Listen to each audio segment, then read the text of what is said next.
Dès l'appel du président, chaque policier a répondu à l'appel du devoir. Toute l'institution a répondu à l'appel de la patrie et a fait corps avec toutes les autres composantes des forces de défense et de sécurité en s'engageant sur tous les théâtres d'opération. Les résultats parlent d'eux-mêmes. Ce sont des dizaines d'unités d'intervention et des dizaines de GOUMI aussi qui ont été créés dans le cadre de notre contribution à la lutte contre le terrorisme. Et toutes ces unités sont déployées à l'échelle du territoire aux côtés des autres forces de défense et de sécurité, des volontaires pour la défense de la patrie. Il y a aussi la refondation de l'unité d'intervention de la police nationale que vous connaissez comme une unité d'élite qui a été transformée en groupement. Il y a la création aussi du centre d'opération, des opérations de la police nationale. En termes de recrutement, c'est par milliers que les policiers sont recrutés depuis l'arrivée du capitaine Ibrahim Traoré. En 2 ans, nous avons assisté au recrutement de plus de 4000 policiers. Donc ça, c'est un chiffre record. Beaucoup d'infrastructures ont été réalisées, d'autres réhabilitées depuis l'arrivée du capitaine Ibrahim Traoré.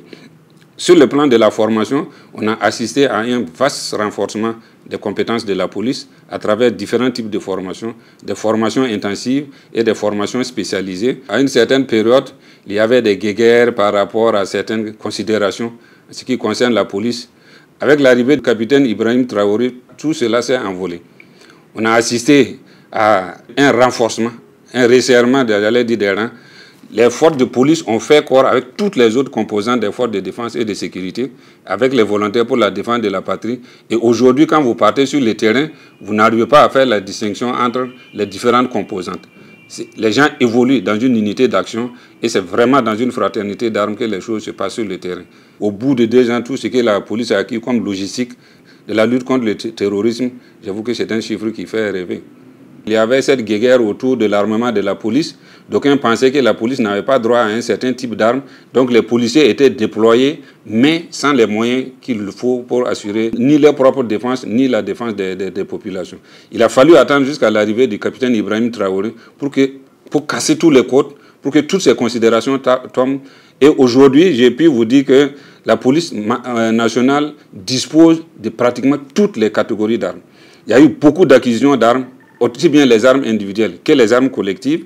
Il y a eu l'acquisition de nombreux équipements de protection individuelle et des équipements de protection collective. Il y a eu l'acquisition de nouveaux équipements spécifiques. Je vais parler des drones, des détecteurs d'UED. Ça, c'est des choses que nous ne connaissions pas par le passé. Il y a eu l'acquisition de nombreux et nouveaux moyens de communication, ce qui permet sur le terrain aux unités d'être suffisamment opérationnelles. Il y a eu l'acquisition aussi de blindés, je dis bien de blindés, de semi-blindés, des véhicules d'allègement, des tricycles et d'innombrables motos.